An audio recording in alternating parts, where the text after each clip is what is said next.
So last week, demos, Nodin, no demos. We talked about 1.0 and what was left. There were no issue tags for 1.0. After some triage, I think there were another issue that was assigned to 1.0. We'll check. We talked about different changes for the branching history using main branch and changing which branches we use to work on, like using the main branch as the active development branch instead of having a different branch. Just use tags for releases. So that was it. Today, 6/29/2021. Status demos. Who's got some demos? Surprise me. Surprise me or don't surprise me. Well, I can show something with Stripe again and some serverless Azure functions if you want. Okay.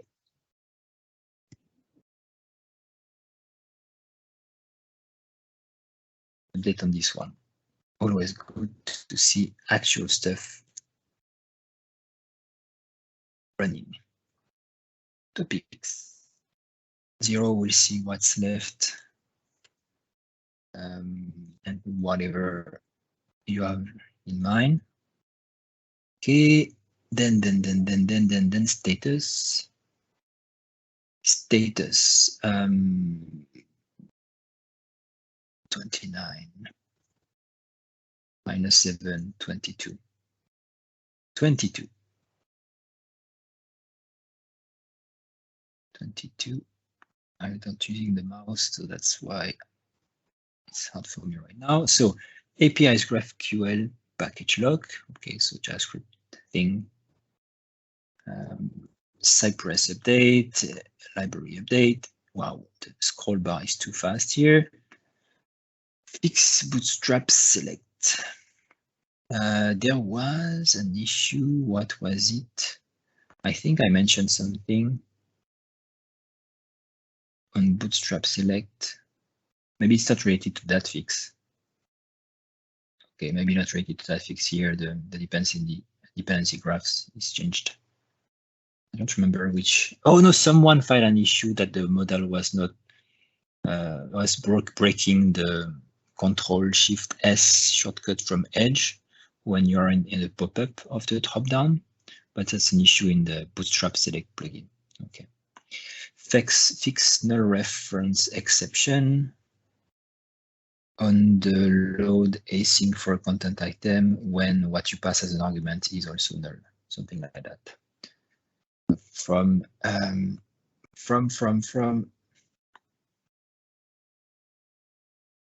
RJ Powers, don't remember the name. Zoltan, add missing HTML and title dependencies to admin dashboard. Okay. MKDocs update. Branding, 5 icons and logos.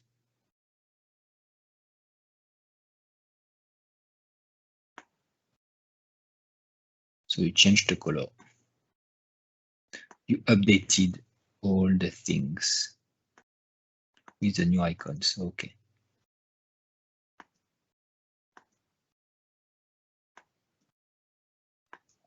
Update branding assets. So this has been done. This was something that was remaining for 1.0.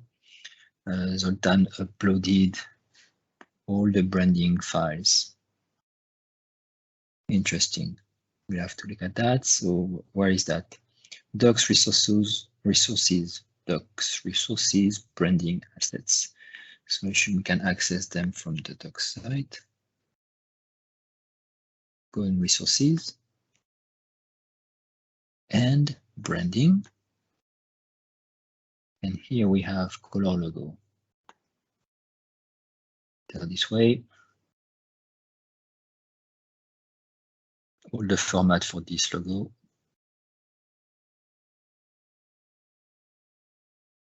We have to change the header color now, the docs.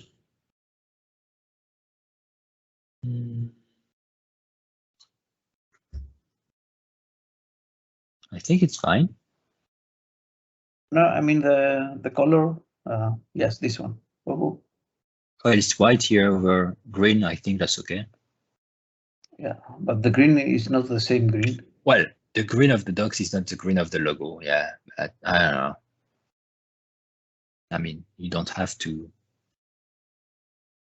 I don't know. Over, yeah, not sure.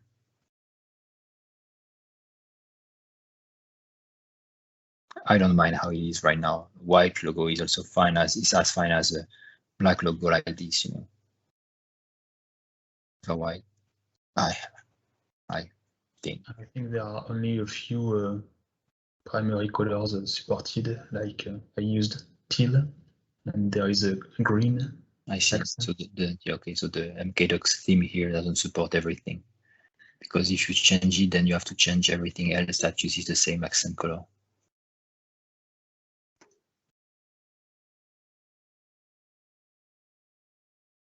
Okay, that's good. So that's been updated, and I assume the issue has been fixed. So that's one less issue to ship 1.0. Fixing some other resources. This one also. Rename the admin to admin in layout plugin. Okay. jQuery dependency. It's funny, all these dependencies have to be defined like they were never correctly done, and how did it work before?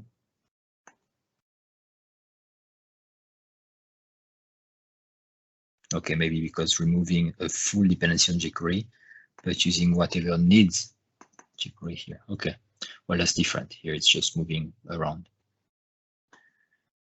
Which might make sense because some other theme that uses that won't have to define jQuery also. Okay.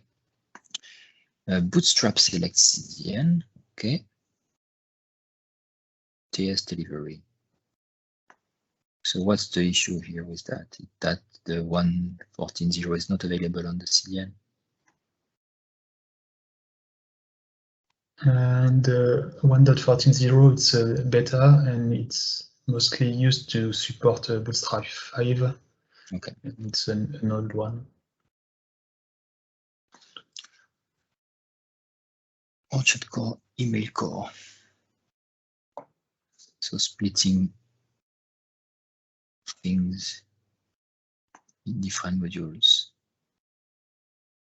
SMTP service now is in its own project. Okay. Support multi-part content type with email service.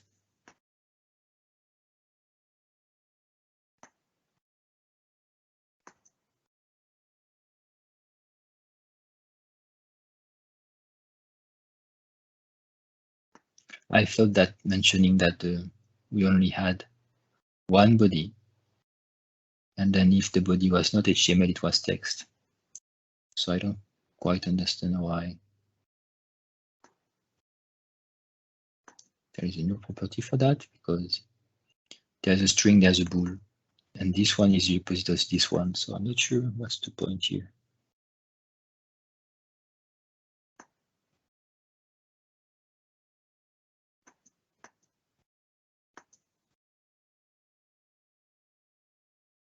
Because here you must have two checkboxes.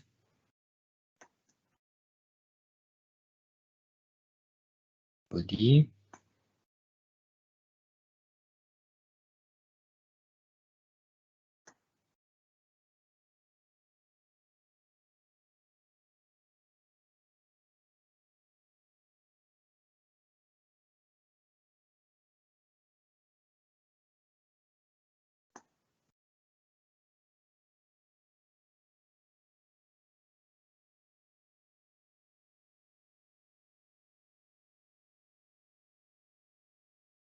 I don't really understand.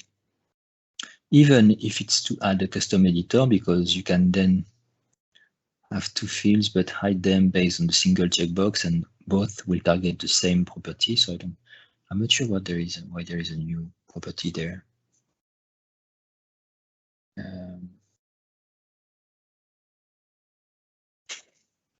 Which one is that?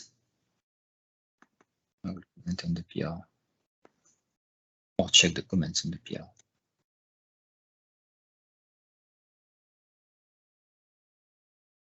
Or tools.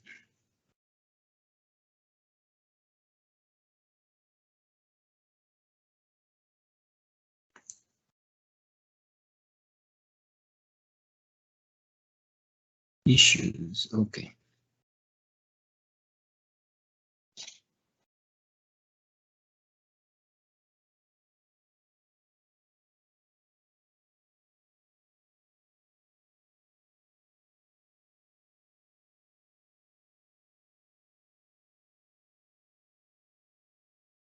Yeah, this is confusing.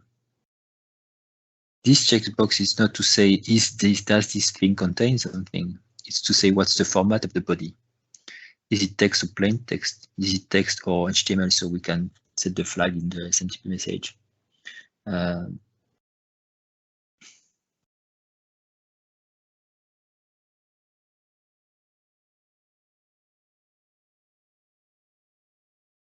It's not a toggle. You're supposed to be able to send an email with both. Okay, so that's different. With both HTML and plain text at the same time.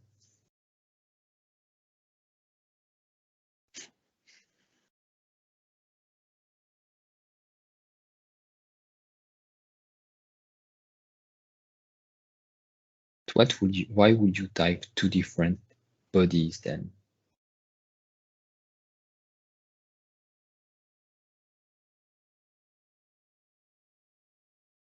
I would say if there is a checkbox like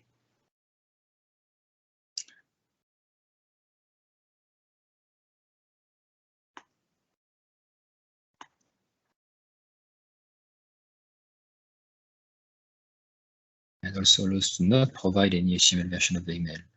Yeah, any HTML version of the email, that means just say that it's just plain text.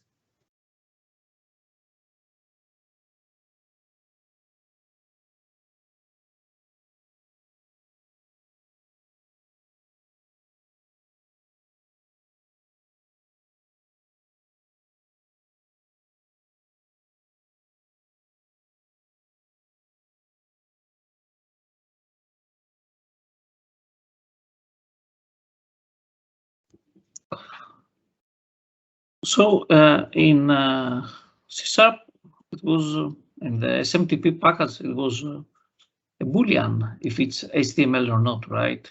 Yeah. If I remember well.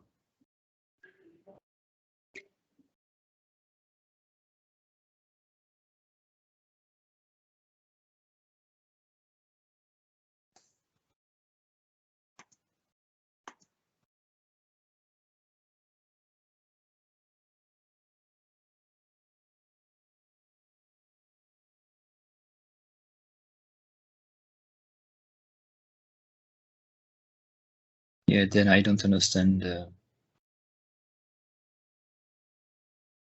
checkboxes now. If you can provide both checkboxes, should be different.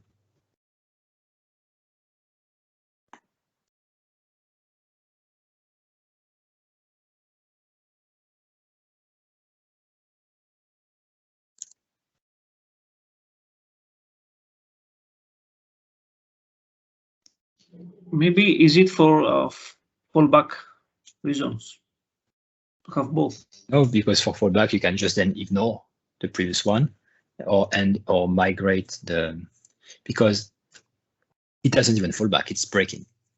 Because before, the single body field could contain either HTML or text, and the checkbox was saying what it was. So now, if you checked it's HTML and you provided something, it will treat it as HTML. If you checked it's text and you provided some text, it was treating it as text, but now, no. This field contains only HTML, and the new one contains text only. So it's still breaking. So what I'm suggesting is that if you had a text box, then it's still breaking. You are still breaking if you are using one or the other. Probably if you are using text to break you, but if you have two fields, you don't need the checkboxes because you just need to check, okay, is there any content in the text one? Is there any content in the HTML one? And whatever is available, then let's provide it to the API. Like this is the HTML, this is the text. If there is one or the other or both, it will work without the checkboxes.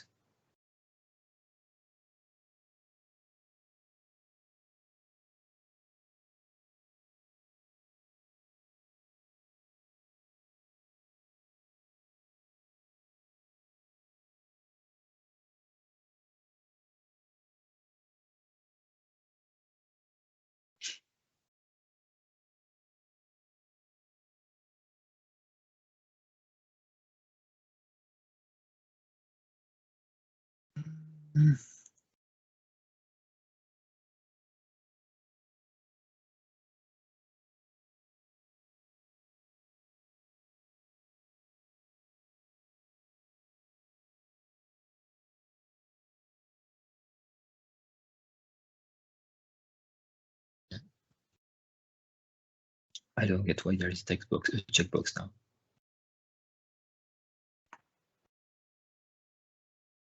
See, imagine you need to check 2 text areas because you need to provide HTML and text maybe. And now we say, oh, does the body contain HTML? I mean, is there any HTML to send? Well, just check if there is some HTML, some text here, and assume it's HTML. Then is there any text to send? Yeah, but well, check if there is some text there, and then this is the plain text to send. If both are set, we set the 2 values and we send the email. If just one is set, then it's an HTML or it's a text. So I don't see why you check the box because it doesn't change anything. Before there was just a single one, and you had to say if you wanted to send it as HTML or as plain text. Now, if you want to send HTML, you write something there. If you want to send plain text, you write something there. And you can write something in the 2 of them. You don't need to give a checkbox then. It's still breaking because here it will always contain HTML. So if you wrote text before and you had a checkbox, ideally it should be moved to this value. That could be done in a migration, but you can imagine that almost nobody is writing plain text emails by default. So you can say, okay, let's assume that this field only contains HTML. And even if it was a plain text, you could say, well, it will send the plain text as HTML. That will still be fine.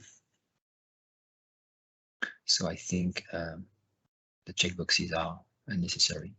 The checkboxes are unnecessary, but the text should explain that both can be provided. And if you just want to send some HTML version, then you just send the HTML version, which should be the common case.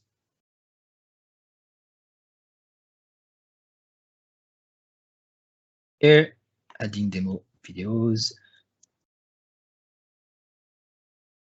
Menu links to 3 forbidden pages.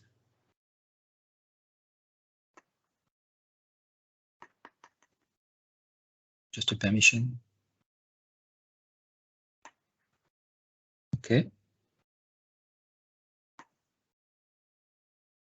Refactor select part view to make it reusable. Select part. Okay, for the forms.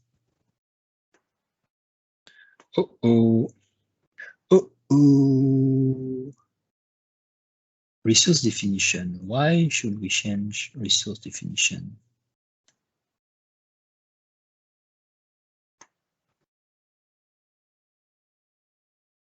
So this is adding attributes. That's probably missing.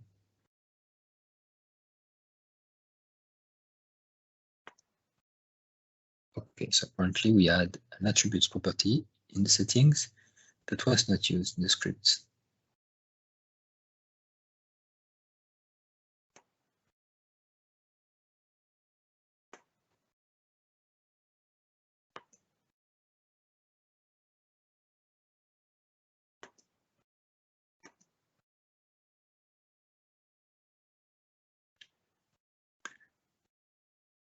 Fix rule conditions localization.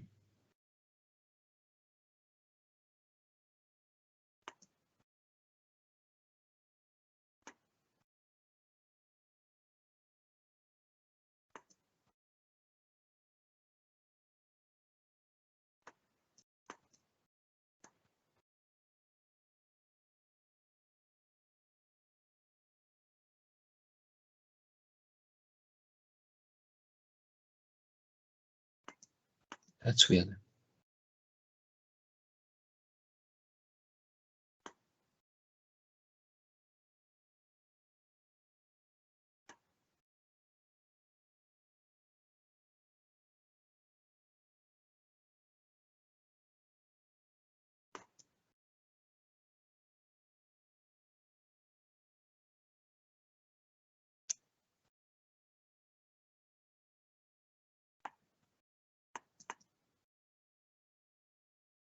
I want to see what issue it's fixing.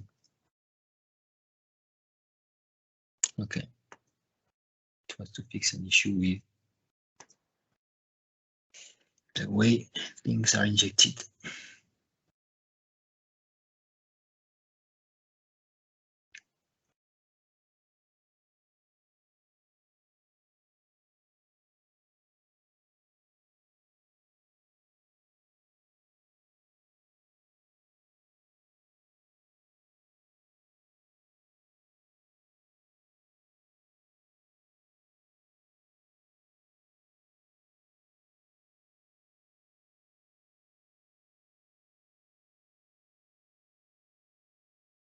Well, I'm still not sure it's good because before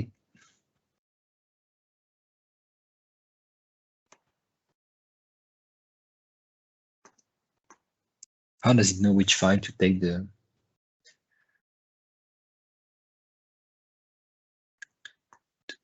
the string from the context?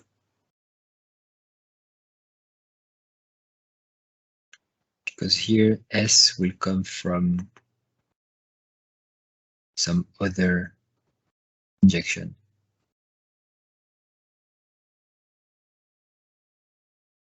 I mean, the localizer, yeah, is coming from a different class, so I don't know how it would work in this case.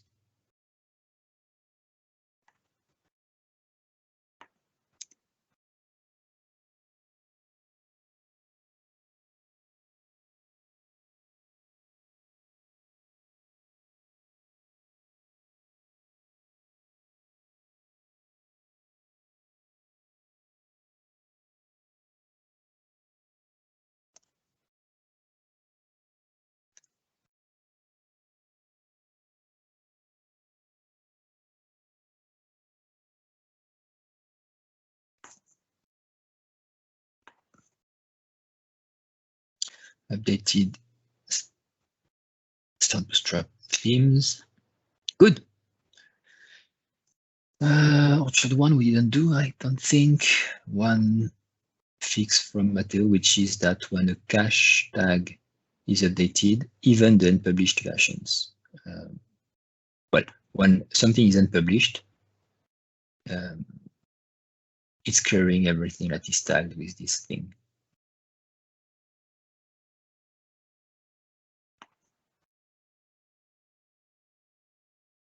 Okay, so when, yeah, same way when you publish something that is tagged, it's updated, same thing for unpublished. Okay. Questions? Then, Sotiris, you said you wanted to give us an update on your previous demo with Stripe and Azure Functions. So please go on. Okay, thank you.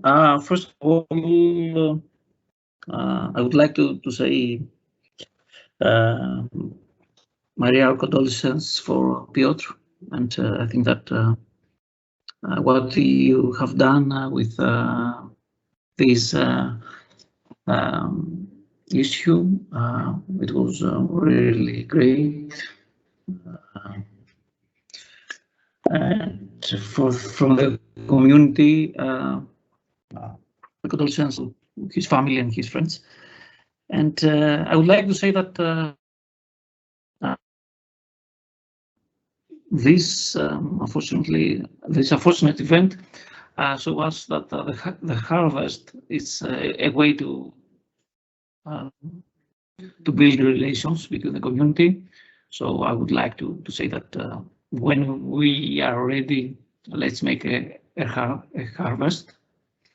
So this is the first part before the demo. So let me let me share my screen. Yeah, so don't share right now. So yeah, Kurt passed away. Yep. Last week, we filed an issue, CQ filed an issue to gather some comments and people to share thoughts and share condolences for his family and friends. So if you want to comment on that, feel free to do so. Those who don't follow Twitter or the chat might not be aware of that. So this is better to talk about it also during this meeting. Lots of people already have commented and shared some stories and how they met him and what he did for the community. So that's great. Feel free and please look at that issue and comment on that. Yeah, thanks, Sotoris, for reminding me to talk about that.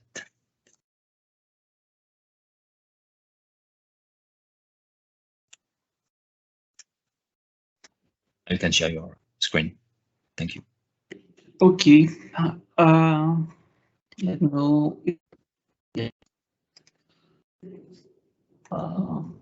Let me know if you can see my screen. Yep.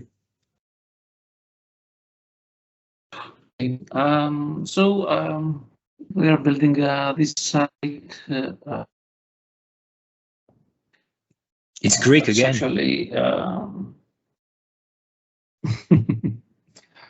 you have the English version here. Okay. This site is based on subscribers actually, and the visitors will have to pay for a subscription in order to get access to the articles. So we take favor of Stripe inline functionality of subscriptions, and where the recurring payments and everything are handled by Stripe. What we try to do is, let's say, synchronize the Stripe subscriptions, customers, and everything with this site. So if someone goes area to the members area,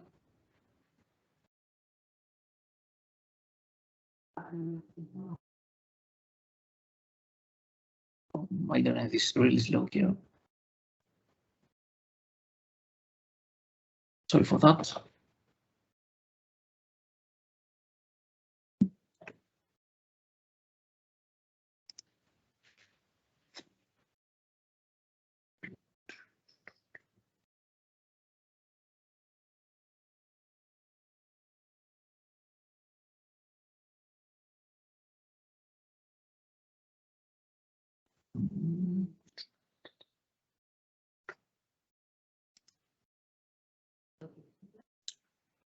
You didn't lose internet Okay, because I can see hear you. I don't know. Anyway, he can register his details, and you can see that I have one active subscription here and some purchase magazines. What we do, it's with workflows. We started creating some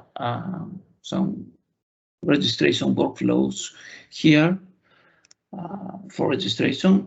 So the customer will fill a form, the visitor will fill a form, and after some validation,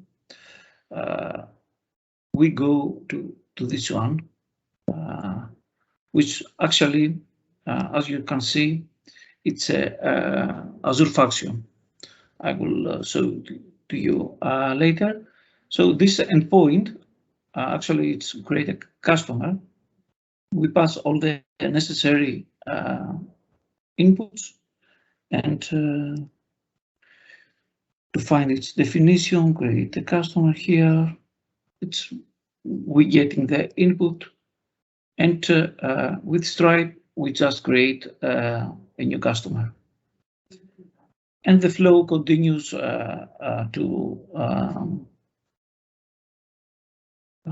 create a subscription and so on. But before that, we needed to have a way to migrate the old subscriptions. Are not so many, but we need to migrate from the old system to the new one. And by the way, we didn't have access to the old system, so this had to be done the clients. So we created this form that someone pass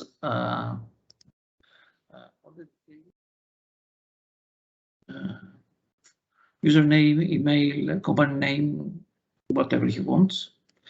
We have added the captcha, and the administrator selected subscription.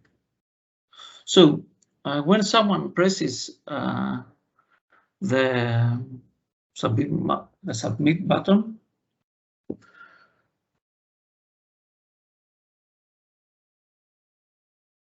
and wait for a while.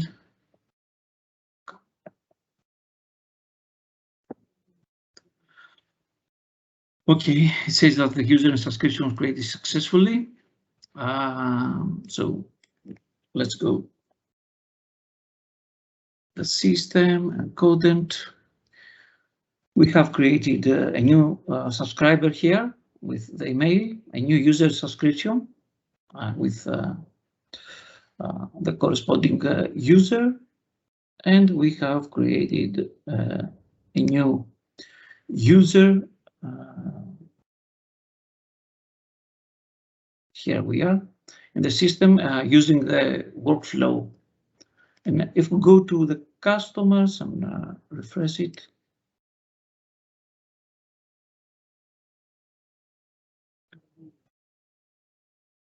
we will see the customer, and in subscriptions, we see a new subscription for the specific customer.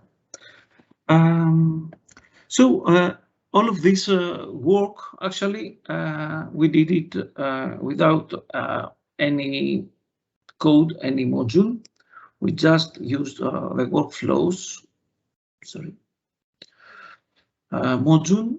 So this is the workflow. It's smaller. So the form is also using the workflow to create a an account from the previous system into the Stripe system. Yes, exactly. Okay. So the steps is that we register the user to the system. We register the user to the Stripe. We get the Stripe customer ID in order to associate it with our content. We create the subscriber here, and we create the subscription in Stripe.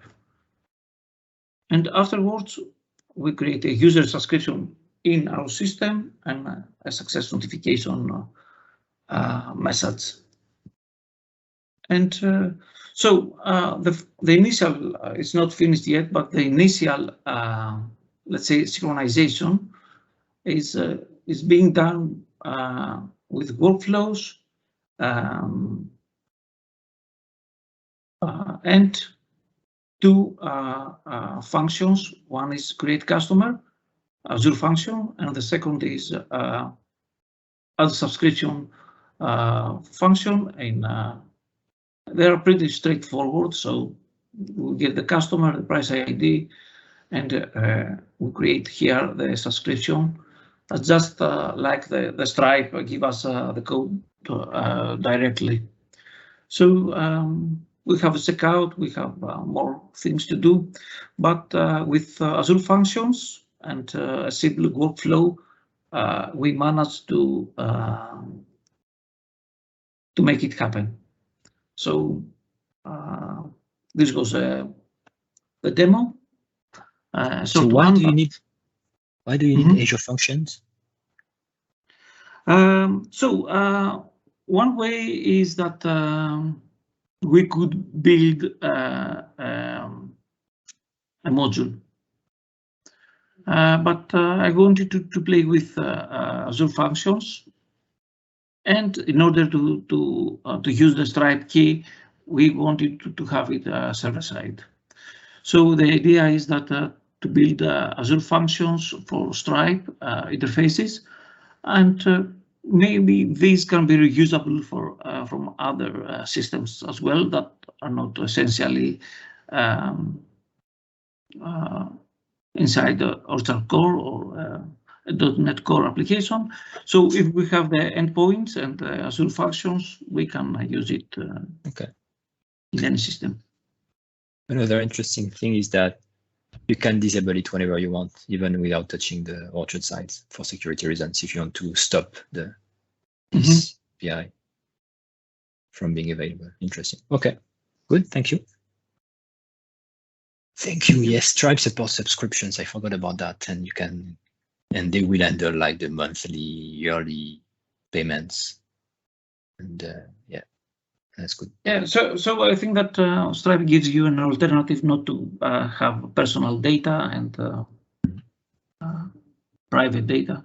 Yeah, yeah, you don't handle any payment information, so it's also safer. That's good. Thank you. Sharing my screen again.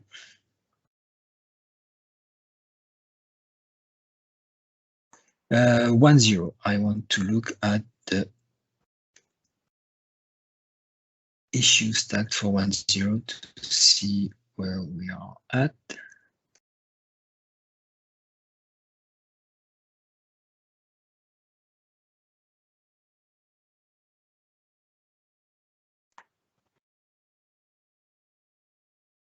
Milestones. Boom. Nothing. I think we were waiting for branding and one little bug. Everything has been closed. I've been told by Dean that the audit trail PR is ready, and Dean told me, Gabor, only if Gabor doesn't hate the changes that Dean made.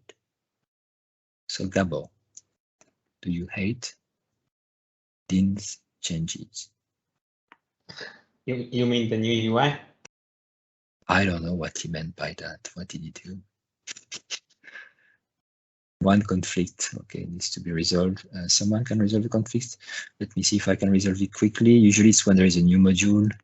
The only thing to do in this case is to just say here and projects, this is the same thing. So this should be, oh, someone copy pasted a GUID here, which is wrong. And the two of them did it. And yeah, so that's, oh no, that's the parent. Okay, sorry. That's the parent. So this one here is good. This one is good. What's needed here is just that here. Two cursors.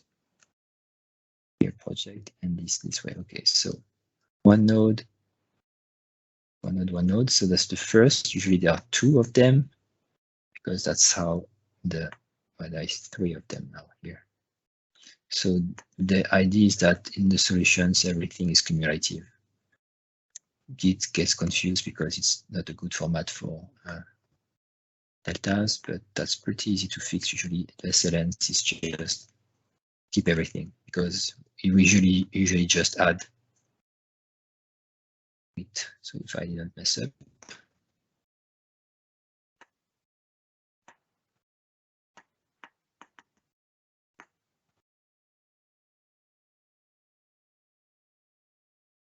that should be good. We'll see. The build will tell us if I made a mistake and someone can fix it. So that will build. So I was seeing what was done recently. Wording one no prior item to div, content manager, filter thumbnails, various UI tweaks. Yeah, okay. Well, Gabor, you should test it, see if everything still works for your taste. And if it's fine, then you can merge the module, okay? Okay. Do you have merge permission? Yeah, you must have that. Or just put a comment. Just put a comment otherwise. Yeah, leave a comment, ask Antoine to merge it or whoever is available. There will always be an Antoine or Isham or Jasmine to merge it if necessary. They're always in the project to see what's happening. 5.1K, yes, 100 more. Then last time I checked. Yeah, merge it, and then we can ship 1.0 because we have the audit tray. We don't have to wait for anything else and ship 1.0. I assume we'll do a last check on. Well, you need me to fix the translations, so I will work on the translations to be able to ship 1.0. But this is ready. I can ship it.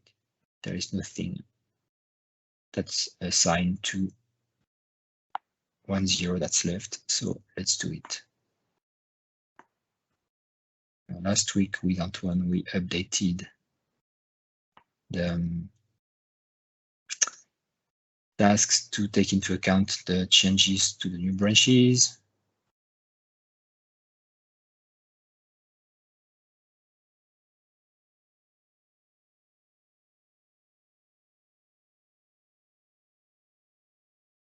.org. So yeah, okay. So let's do that. Translations, fixing translation is the last thing to do. Who is that? That's weird. Good questions?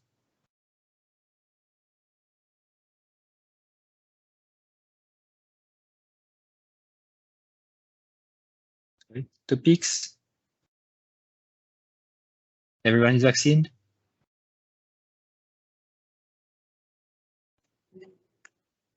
Aha. Yep. So there is vaccine. Yes, we should start talking about the next harvest. I think we should. We tried, but nah, we can't really because lots of things are not yet open, and they are still closing new things. Like UK is talking about closing again. Yeah. Now they open because there is a Delta variant that's growing again. Now they are saying even the vaccinated people should still keep their masks when they're together because it's not 100% sure. So we need to kill the Delta variant before being able to open again. Then, yeah, asking everyone from everywhere to join a specific country and share all their germs, still not super right idea. So I'm not keen on talking about an harvest, even more than that. It should be in the UK, the next one. That's where we organized it the last time before we canceled. And UK is not safe. Well, it's safe. Nowhere is safe, but they are open. But they are talking about closing borders again, which means it will cancel the organization, the meeting, and everything. So everyone's flight will be lost, and the same thing for hotels. So there is no place right now that is open in a way that it's safe for everyone, and that it's safe in the organization to say that there will be no cancellation because there won't be any rules that are changed. So, do you know a country where yes, you could say New Zealand has no virus and everything, but not everyone can go to New Zealand. Yeah. It's closed. So, like I'm in France now. I've traveled from the US, and it was crazy to travel to see all the restrictions and everything. And still I don't feel safe because people are not even vaccinated at 50%. And you see lots of people without masks and you don't know if they are vaccinated or not. So I assume when I see more than 50% not wearing their masks, I know that not 50% of the adults are vaccinated. So people don't wear their masks, they're not vaccinated, so they don't care. So there will be more waves of COVID and they will close again, definitely, because not everyone is following the rules. So same here in Greece. Actually. Yeah, so, that's a big difference I saw from I could say Europe because I was also in Netherlands at the airport to see all the people from Netherlands how they behave. But in our Washington State bubble around Seattle, you could see everyone with their masks on, even on the parks and everywhere.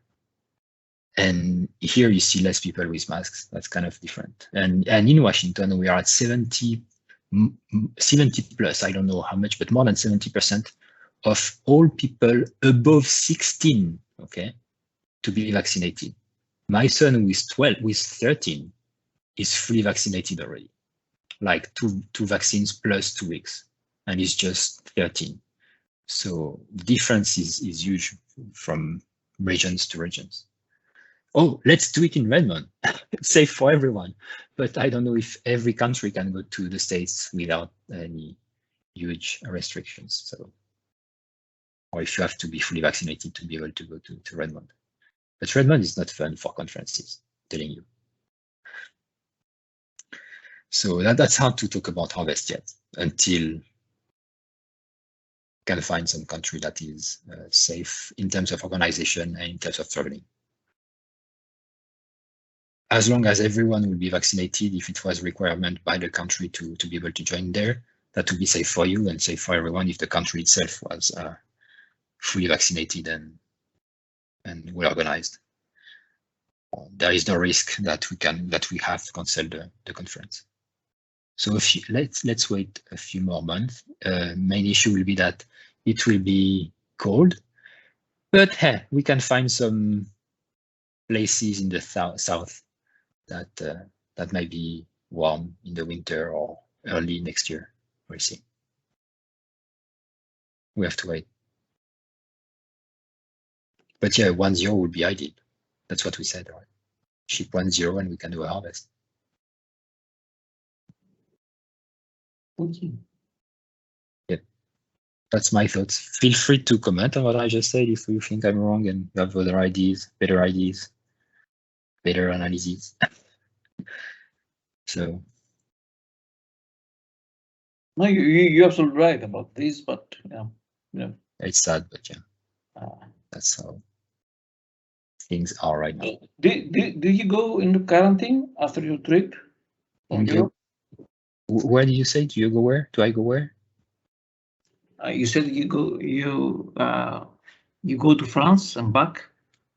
Yeah, I'm in France and I go back to the US next month. Okay. So did you go into quarantine? No, because I'm fully vaccinated, and well, two things. I'm fully vaccinated, and I come from a country that is assumed green by France and other countries, which means it's a country that is that has managed the growth or the decrease of the COVID rates. So from the US and the 5 or 6 other countries, if you are fully vaccinated, you don't have to quarantine. You just have to prove that you are vaccinated. That's it. So all my family is vaccinated, but my daughter, who is 9, and she's not required to show any test because she's 9, and us because we are fully vaccinated. So we didn't have to quarantine. That's it. How is that in Greece? Can I come visit Greece? Should I? Actually, unfortunately for us, you can. So yes, and if you are fully vaccinated, yes, you can. And if not, you have to show 2 tests for 48 hours. But the latter is not something that can be validated in any way, so it's dangerous. But yes, our borders are open. And the economy, is everyone working again? Are the restaurant open? The grocery stores and yes, everything is open, but yes, they do not function the normal way. It's under functioning. And do people wear their mask all the time, or not really?